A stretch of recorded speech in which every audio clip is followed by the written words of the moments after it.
লোভ জিনিসটা অত্যন্ত ভয়াবহ। এটি মানুষকে দিয়ে যে কোনো কাজ করেই নিতে পারে। মনুষ্যত্বের পতনের অন্যতম একটা কারণ হচ্ছে লোভ। আজকের মুভিটা এমনই একজনের লোভকে কেন্দ্র করে।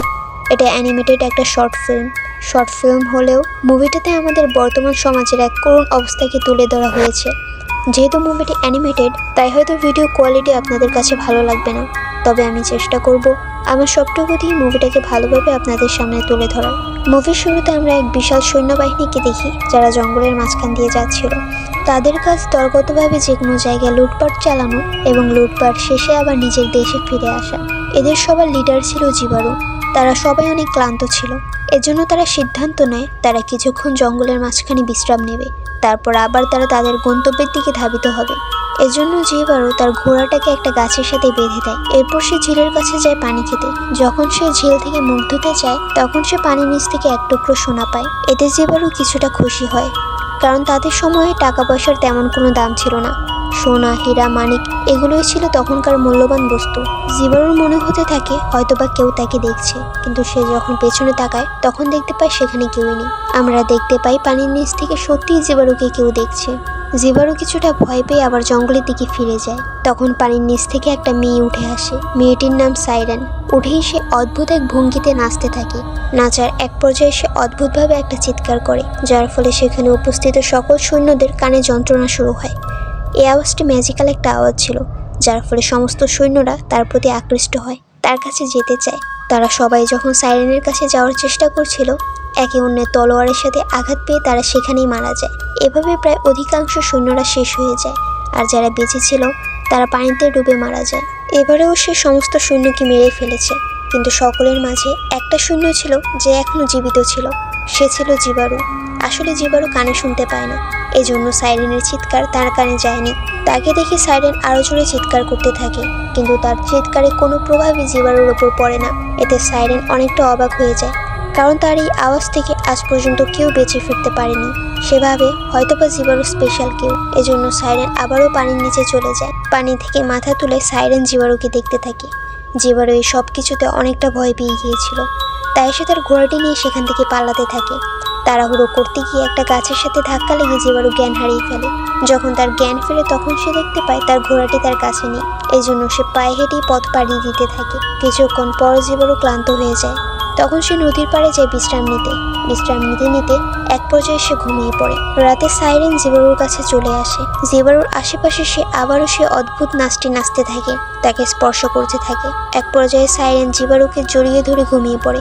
সকালে জিবারু যখন ঘুম থেকে ওঠে, তখন সে সাইরেনকে দেখে অনেকটা অবাক হয়ে যায়। সে মুগ্ধ দৃষ্টি নিয়ে সাইরেনকে দেখতে থাকে, কারণ সাইরেনের পুরো শরীর সোনার ছিল। তার চারপাশে হীরা, মানিক আরো অনেক মূল্যবান জিনিস ছিল। সাইরেনের যখন ঘুম ভাঙে, তখন সে জিবারুকে দেখে ভয় পায়। সে পালিয়ে যেতে চায়। জিবারু যখন তাকে ধরতে যায়, তখন সাইরেনের শরীরের তীক্ষ্ণ সোনা লেগে তার হাতটা কেটে যায়। জিবারু এতে থেমে থাকে না, সে সর্বদা সাইরেনকে ফলো করতে থাকে। সাইরেনও তার ডাকে সাড়া দেয়। যখন জিবারু নদীর পাড়ে এসে সাইরেনকে দেখে, সাইরেন জিবারুকে দেখিয়ে দেখিয়ে সেখানে নাচতে থাকে। একদিন সবকিছুর বাঁধ ভেঙে সাইরেন জিবারুর কাছে চলে আসে। জিবারুর নজর শুধুমাত্র সাইরেনের শরীরে থাকা সোনার প্রতি ছিল।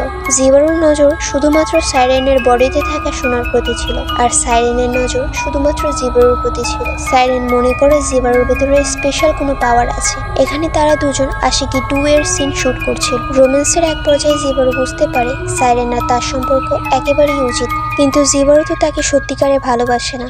সে শুধুমাত্র সোনার লোভে সাইরেনের কাছে গিয়েছিল।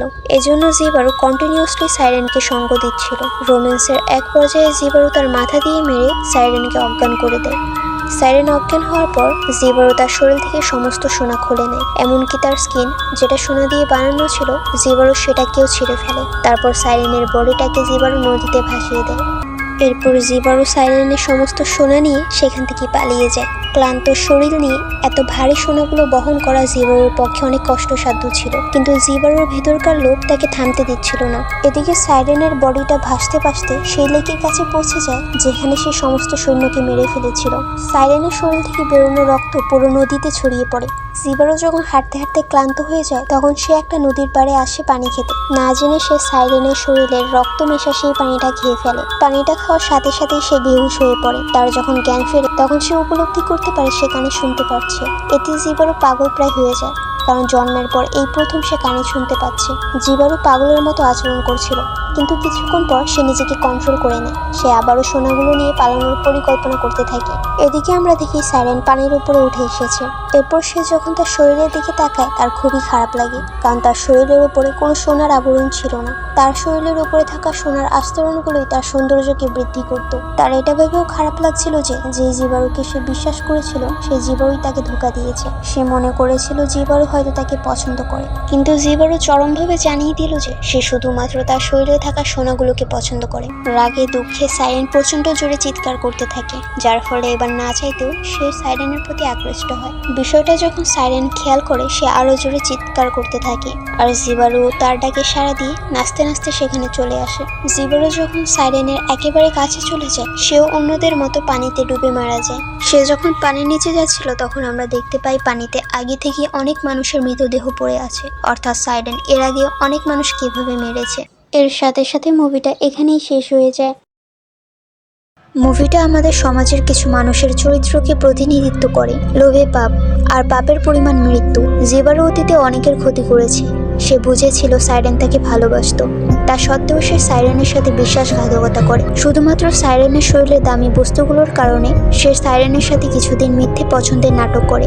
অবশেষে সে যখন তার স্বার্থ হাসিল করে ফেলে তখন সে সাইরেনকে ছুঁড়ে ফেলে দেয়। আমাদের সমাজেও এমন কিছু মানুষ আছে যারা শুধুমাত্র আপনাকে প্রয়োজনের তাগিদে ততদিনই আপনার সাথে ভালো মতো কথা বলবে যতদিন আপনাকে তার প্রয়োজন হবে। স্বার্থ শেষে আপনাকে তো ছুঁড়ে ফেলবে, তার আগে জিবারুর মতো আপনার সুন্দর সাজানো জীবনটাকে এলোমেলো করে দেবে। আর এখানে সাইরেনের শরীরের মূল্যবান বস্তুগুলোকে যদি মেয়েদের সতীত্ব, কুমারিত্ব, সৌন্দর্য ইত্যাদির সাথে তুলনা করা হয় তাহলে আমরা দেখব মুভিটা আমাদের অনেক বড় একটা হিন্ট দিয়েছে।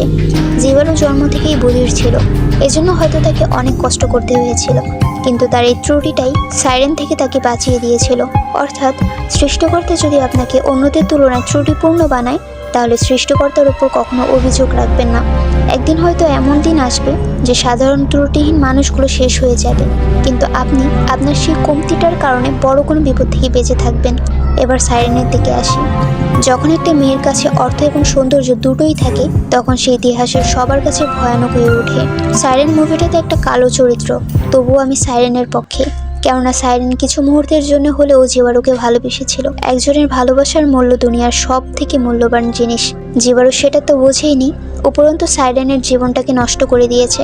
সাইরেন অবশ্য এটারই যোগ্য ছিল, কিন্তু জিবারু যেভাবে সাইরেনের ভালোবাসাটাকে হত্যা করেছে এটা কি হাজার মানুষের মৃত্যু যন্ত্রণা থেকে বেশি না?